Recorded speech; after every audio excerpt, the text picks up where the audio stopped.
Un seul savon suffit pour les soins du corps et les soins de beauté. Savon Cadom. Un seul savon convient pour monsieur, madame et bébé. Savon Cadom. Un seul savon fait une mousse aussi légère, aussi fine, aussi fraîche. Savon Cadom. Un seul savon nettoie aussi bien, sans irriter la peau. Savon Cadom. Le seul vrai savon Cadom, c'est celui qui porte la tête du célèbre bébé Cadom. Le fameux savon Cadom, nous savons que le savon Cadom, c'est le meilleur savon. En somme, qu'as-tu retenu de ton voyage autour du monde? Eh bien voilà, partout où l'on trouve des gens civilisés, on trouve aussi du savon Cadom. Et c'est le principal, tu as bien raison. Le savon Cadom, si doux. Bonjour. Alors, nous avons travaillé sur 2 intoxications majeures actuelles. Il vaut mieux dire intoxination. Celle du Lady Gras, alors c'est un nom de code bien entendu, mais vous avez sûrement compris, et celle du cadmium. Alors cadmium, pour l'instant, nous ne sommes pas dans le collimateur quand on prononce cadmium. Alors très curieusement, les symptômes que l'on voit sur les bilans oligotchèques d'intoxication au cadmium, alors oui, comme je le dis, tous les bilans oligotchèques montrent une intoxication partout au cadmium, de tous les corps. C'est hallucinant, il n'y en a pas un qui échappe, à plus de 50%. Donc, cette intoxication au cadmium, ces symptômes sont les mêmes, très curieusement, que ceux du Lady Gras. Alors, on a eu l'opportunité de tester le nettoyage sur quelqu'un, un homme d'un certain âge, qui avait, si vous voulez, la curiosité de voir si cela interférait, cette pollution double, mais principalement le Lady Gras, sur son mécanisme, on va dire, de reproduction, parce que en bas, c'était plutôt un peu calme, voilà. Donc, on a fait un prélèvement de sperme avant et 2 prélèvements après, et l'on voit qu'il y a une différence, mais fondamentale, par rapport à la spermatogénèse, c'est-à-dire les spermatozoïdes sont apparus dans le prélèvement intermédiaire, il y avait des spermatozoïdes morts qui n'étaient pas activés. Eh bien, dans le prélèvement final, ils étaient tous en bonne santé. Et nous avons donc filmé en reconstitution, c'est-à-dire que c'est une reconstitution, ce n'est pas le cas, mais on ne peut pas, bien entendu, filmer les gens à visage ouvert. Et c'est couvert parce que, on a les censures aussi, puis on n'a pas à montrer des corps. Donc, ce qu'il faut comprendre, c'est que la réaction a été rapide et immédiate parce que cette personne-là a été déjà passée en TVQ, thérapie vibratoire quantique, et la pulsation cellulaire était activée. Mais la fréquence de nettoyage pour ces 2 polluants n'était pas ciblée. Alors on la cible avec le principe homéobiotique, donc des dilutions particulières, qui indiquent au corps, on va dire au corps immunitaire, au système de nettoyage, la cible, un peu comme des missiles ciblés, la cible qu'il faut faire pour se débarrasser de l'intrus. Notamment les 2 pollutions, donc le cadmium et le Lady Gras. Je vous avoue qu'au niveau du Lady Gras, c'est très pessimiste parce que il est dit, je crois que c'est Marion Henrion Caude qui dit qu'effectivement c'est volatile. Nous on le teste aussi comme ça. C'est une véritable chimère qui est dans les organismes injectés et qui se balade dans l'air et qui va après contaminer celui qui reçoit ça par l'intermédiaire de volatile, par l'intermédiaire de l'air. Si vous voulez, pour nous, les résistants au Lady Gras, par l'intermédiaire de Taleloup Coco, vous voyez la vidéo précédente, eh bien, sommes dans un environnement hostile équivalent à ce qui est montré dans le film Je suis une légende avec Will Smith. C'est-à-dire que tous les gens contaminés par un virus deviennent vampires et se contaminent les uns les autres, et ceux qui ne sont pas contaminés sont en danger et risquent de se faire mordre, donc attrapés, et dans le cas présent, à distance, c'est ça qui est vraiment terrifiant, quoi, à distance, et la chimère rentre en nous, et induit les effets secondaires qui sont indiqués. Donc, lorsque par exemple on sort de notre endroit, on va dire privilégié en Bretagne, eh bien on a après intérieurement, vibratoirement, les symptômes qui se développent. Alors comme nous sommes attentifs à cela, nous avons les antidotes vibratoires uniquement, hein, bien sûr, qui nous permettent de retrouver une vie normale, maux de gorge, poumons, intestins, etc., qui sont épargnés. Mais voilà ce qui se passe au niveau mondial, au niveau de l'humanité.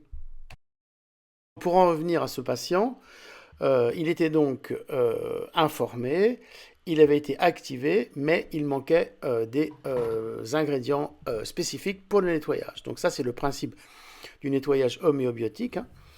Et par rapport globalement à l'homéopathie, j'insiste et je persiste, l'homéopathie ne marche pas tant que ou correctement, ou comme l'on voudrait, ou comme il faudrait que cela marche de façon fondamentale, quand la pulsation n'est pas animée.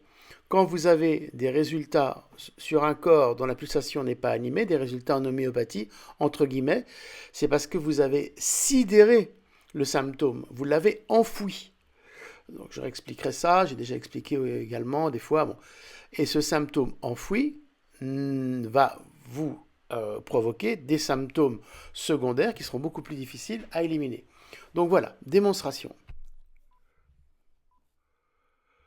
Donc voilà, le prélèvement de sperme avant le nettoyage.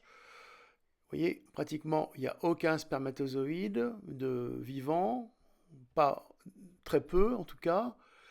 Et pour être honnête, la photo a été prise quelques 2-3 heures après le prélèvement. On a fait une petite faute, mais globalement c'était ça. Maintenant, on arrive au prélèvement après le nettoyage, le premier prélèvement et le premier nettoyage, parce qu'il y en a eu plusieurs. Donc vous voyez, on a les spermatozoïdes qui apparaissent. Alors la mise au point n'est pas évidente, c'est un microscope à fond noir, normalement fait pour les globules rouges. Et comme c'est beaucoup plus épais, vous voyez, il faut que les globules rouges, eh bien, il faut vous voyez, encore des globules rouges morts. Mais vous voyez, les vivants commencent à apparaître. Alors, il y en a, c'est drôle, il y a deux queues, deux flagelles. Donc voilà. La vie commence à revenir avec le nettoyage, hein. Vous voyez comment la stérilisation mondiale est prévue, hein, puisque de plus en plus d'hommes sont infertiles, et pareil pour les femmes, puisque cela agit sur le calcium, donc la motilité nerveuse et des flagelles, quels que soient les flagelles. Cela peut aller de l'asthme en passant par la mucoviscidose. Vous voyez, la flagelle est soumise au calcium, je vous en parle après. Donc voilà, je vous laisse regarder, c'est merveilleux la vie quand même, hein. Donc ça c'était après le premier nettoyage, et on vous le met après, parce que, comme on dit, c'est du brutal. Ce n'est pas une technique de bisounours, l'homéobiotique. On expulse le poison par toute la violence que le corps peut faire. On dirait des fois un peu de l'exorcisme, vous verrez. Mais bon, c'est quand même c'est pas du tout ça, hein. C'est très, très sérieux, dans le sens où c'est assez maîtrisé, et j'explique surtout. Et j'explique comment ça passe. C'est pas mystérieux l'homéopathie, ça s'explique, il suffit de sentir. Bah, personne ne sent, là, évidemment. Bon voilà. Je laisse encore. Voilà, je fais comme les journalistes, je bouche les trous quand il y a un problème. Vous voyez, je fais du remplissage de. Mais j'ai envie de vous le laisser complètement, vous voyez. Donc vous voyez, beaucoup de spermatozoïdes inactifs. Et ça, c'est pris après, tout de suite après. Tout de suite après la TVQ, dans la demi-heure qui suit, hein, le temps de préparer. Mais on sait que les spermatozoïdes vivent au moins 20 à 48 heures. D'où attention, mesdames, hein, attention au cycle. Hein. Pas parce que vous pensez faire attention que le spermatozoïde coquin peut rester tapis et monter. Et voilà maintenant, après le deuxième période de nettoyage, on va dire période, hein, je fais court parce que je donne pas trop de détails. Regardez. Regardez. Alors, beaucoup moins de spermatozoïdes morts, quoique quand même. Bon, la personne a plus de 60 ans. Hein. qui est un exploit, hein. Et sa sexualité, comment on appelle ça, sa libido est revenue. Grâce au nettoyage de tout ce qui bloque le bas. C'est un peu comme si les métaux lourds, entre guillemets, descendaient dans le fond. C'est pour ça que les filles ont des problèmes de règles, c'est pour ça que les filles deviennent stériles. Bon, bah ça, il faut nettoyer les enfants, hein. Mais pas avec ce qui se dit. C'est pour ça que ça m'énerve un petit peu. C'est pour ça des fois je fais non, quand vous prenez du zinc, quand vous prenez des trucs comme ça, c'est plan-plan, quoi. Vous colmatez les brèches, mais vous ne nettoyez pas. Donc voilà. Alors la mise au point n'est pas top. Voilà. Donc voilà ce qu'on a pu faire au mieux pour faire revenir la vie avec le nettoyage. Sinon, nous sommes dans un processus mortifère. Le mondialisme est mortifère, veut nous stériliser. Il y arrive, hein, la preuve, hein. Donc voilà, il y a quand même encore des morts, on est d'accord. Mais globalement... Et puis après, bon, on a des échos, la libido, c'était pas mal, hein. Eh ben oui. Et donc, après une troisième session, un troisième nettoyage, on va dire, donc troisième prélèvement, et là, vous observerez qu'il y a de plus en plus de spermatozoïdes. Regardez, c'est quand même assez fantastique, hein. Et il n'y a plus de spermatozoïdes morts, ou très très peu. Regardez ça. Oh, ça a carrément doublé, triplé. Bon, on peut pas les compter, mais c'est une évidence, hein. Ça vous suffit, je pense. Voilà ce qu'il faut faire. Regardez ça.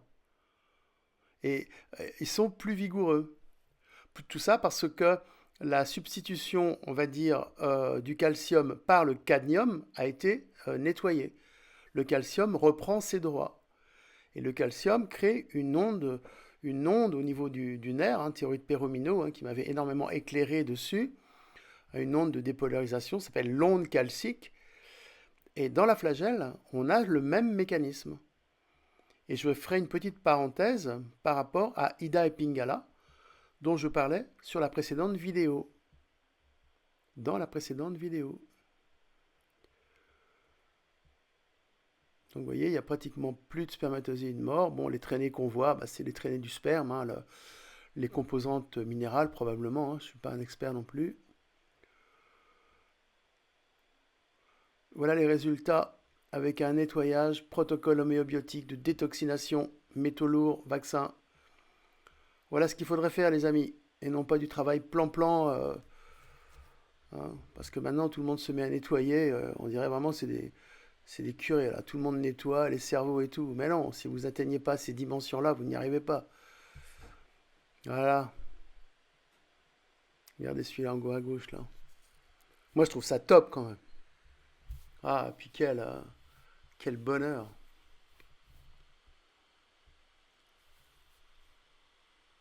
Donc, voilà. Je sais plus quoi dire. Ok, bon. Je la laisse, je me tais. Oh, on y est presque.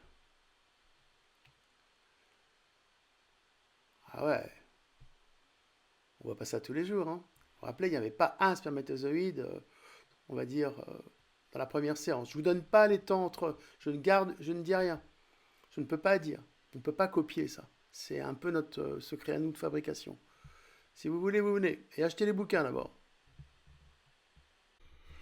Alors, comme je le disais, je vais tenter de faire le lien entre les flagelles des spermatozoïdes, hein, que l'on a vu dans les vidéos, enfin, que l'on a vu, et Ida et Pingala, c'est-à-dire les deux spirales qui entourent le canal Sushumna. Alors, ce qu'il faut considérer, c'est que Sushumna est comme un canal de vide.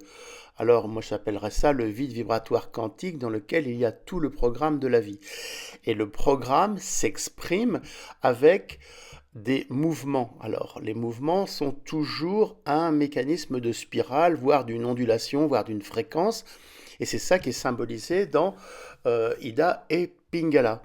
Donc, la flagelle du spermatozoïde est une expression primitive de la vie, puisque nous avons un mécanisme intrinsèque qui est ce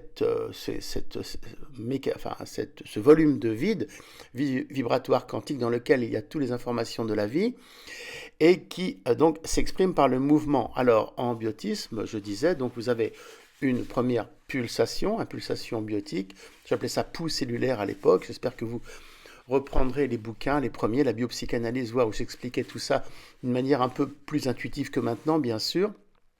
Et ensuite, l'expression des mouvements. Mais ce qu'il faut comprendre, c'est que dans l'évolution, ce sont les mouvements qui ont créé la matière, les mouvements vibratoires quantiques qui ont créé la matière, le mouvement des animaux notamment. Je parle souvent du cachalot qui plonge, de la remonta, de l'aile d'oiseau. Donc c'est des mouvements qui, par accrétion, ont fait apparaître la matière. Et chose très curieuse, on retrouve ce concept, on va dire intuitif de ma part, dans la Genèse. Alors, excusez-moi du peu, mais il est dit que Dieu a créé l'homme d'abord, ensuite il a créé et qu'il vient du vide. Donc je vous mets le texte là, et ensuite il a créé les plantes et les animaux. Eh bien oui, nous avons la structure de l'homme, alors que j'appellerais homme biotique, en toute modestie, et ensuite, à partir de là, donc cette architecture sacrée qui correspond à l'homme dans toute sa splendeur, eh bien après, il a fallu le faire apparaître, donc envoyer de la matière. Et on peut reprendre sur Adam et Ève, l'apparition de l'homme se fait par une sorte d'aiguille à tricoter que sont les deux os temporaux qui font apparaître la structure de l'homme au centre du cerveau, donc au centre de là où il y a l'hypophyse, de la selle turcique, et c'est là où nous avons l'image holographique, si l'on peut dire, de l'homme. Par exemple, lorsque nous avons un organe déficient, c'est que la connexion avec sa structure vibratoire quantique, via donc ce centre du cerveau, est déconnectée. C'est-à-dire les deux temporaux qui gèrent l'ADN, alors là on est de plus en plus proche de la solution finale, eh bien les temporaux ne peuvent pas retricoter l'organe, c'est-à-dire ne peuvent pas le faire réapparaître, donc il devient déficient, il dégénère, et c'est la maladie et la mort. Donc on peut très bien, avec la TVQ, tester la rupture entre ce mécanisme et l'organe, et le réparer, voire le reconstituer. Mais disons, le réparer, ça c'est sûr. Donc voilà par rapport à Ida et Pingala, la flagelle également. La flagelle correspond au mécanisme calcium. Le calcium est vraiment le métal qui a fait, le calcium est un métal, apparaître la vie, et il est présent partout, et c'est cette structure calcium qu'il faut comprendre et voire respecter pour garder la bonne santé. Par exemple, lorsque on fait un bilan oligocheck, je regarde tout de suite s'il y a le calcium, si le calcium est normal. S'il n'est pas normal, s'il est effondré comme je le montre dans ce bilan, le pronostic est très pessimiste. Là, voilà, c'était à l'époque celui de Janine, ma chérie. Je ne savais pas tout ça, je l'ai appris après sa disparition. Bon, c'est clair, il y a un vortex j'ai toutes les informations qui arrivent de façon exponentielle depuis sa disparition.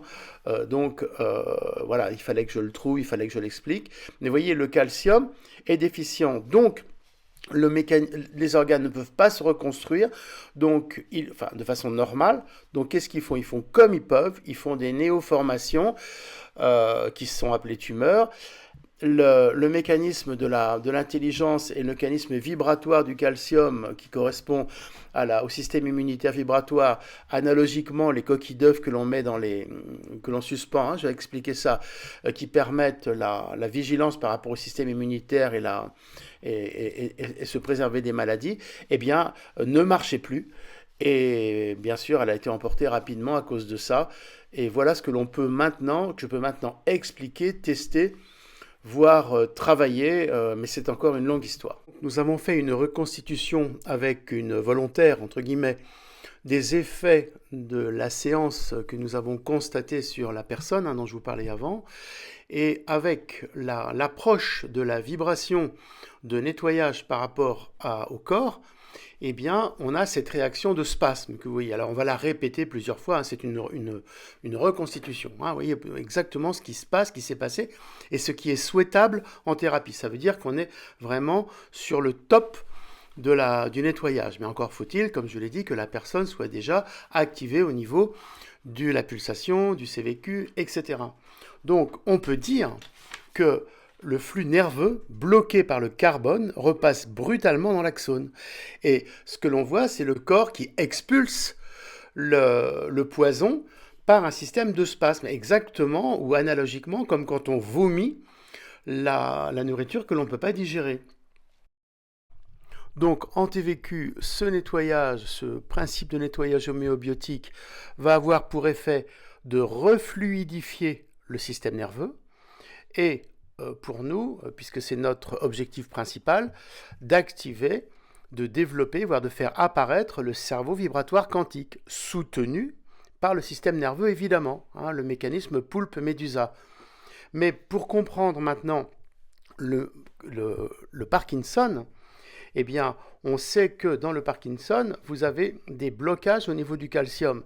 Eh bien, c'est simple, si vous avez un carbone, donc un mécanisme carbone, notamment par le gras, qui est venu perturber le flux calcique, ça fait comme un bouchon, comme une écluse, et le calcium va se télescoper dans le neurone. À l'endroit où sur tout le long de l'axone où il va être restreint ou télescopé, vont se manifester un peu une sorte de calcification qu'on va appeler plaque d'amyloïde. Et voilà.